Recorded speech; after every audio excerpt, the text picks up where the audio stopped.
दिव्यांगांच्या विविध मागणीचे प्रहार जनशक्ती पक्षाचे 3 दिवसाचे आमरण उपोषण सुटले। प्रशासनाकडून सर्व मागण्या मान्य।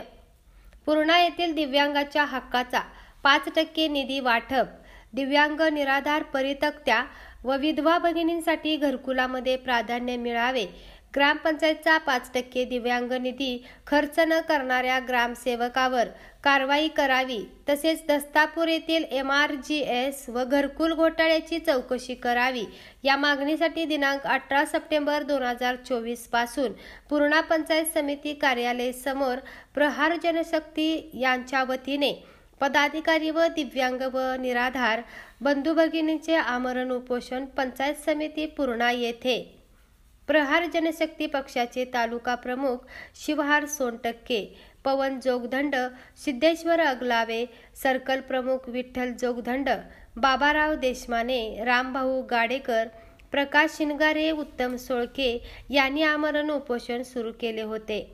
उपोषणाच्या आज 3ऱ्या दिवशी प्रशासनाच्या वतीने पंचायत समिती पूर्णाचे गटविकास अधिकारी यांनी उपोषण स्थळी येऊन उपोषणकर्त्यासोबत चर्चा करून उपोषणकर्त्यांच्या व सर्व मागण्या मान्य केल्याची लेखी पत्र दिल्यानंतर संबंधित आमरण उपोषण सोडण्यात आले। उपोषण सोडण्याच्या दरम्यान मुसळधार पावसाने हजेरी लावल्याने उपोषणकर्त्यांसह उपोषण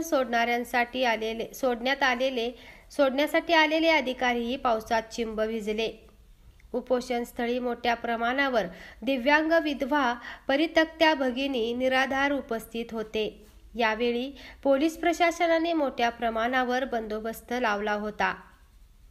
पूर्णा पंचायत समितीचे गटविकास अधिकारी मयूर अंदेलवाड व पूर्णा पोलीस स्टेशनचे पोलीस निरीक्षक विलास घोबडे यांच्या हाताने शीतपेय देऊन उपोषण सोडण्यात आले। यावेळी प्रहार जनशक्ती पक्षाचे जिल्हा प्रमुख शिवलिंग बोधने, विष्णू बोखारे, बळीराव गुंडाळे, गोविंद सातपुते, संभाजी खंदारे, तुकाराम पारवे, खोब्राबाई राजभोज, विजय मालाबाई झिंजाडे, अनुसयाबाई मस्के, विठ्ठल जोगदंड, चंपक कदम, शिवाजी शेरकर, गणपतराव मोरे, गणेशराव जोगदंड इत्यादी उपस्थित होते। ग्रामदेवता प्रतिनिधी डॉ. DM लोकडे, पूर्णा।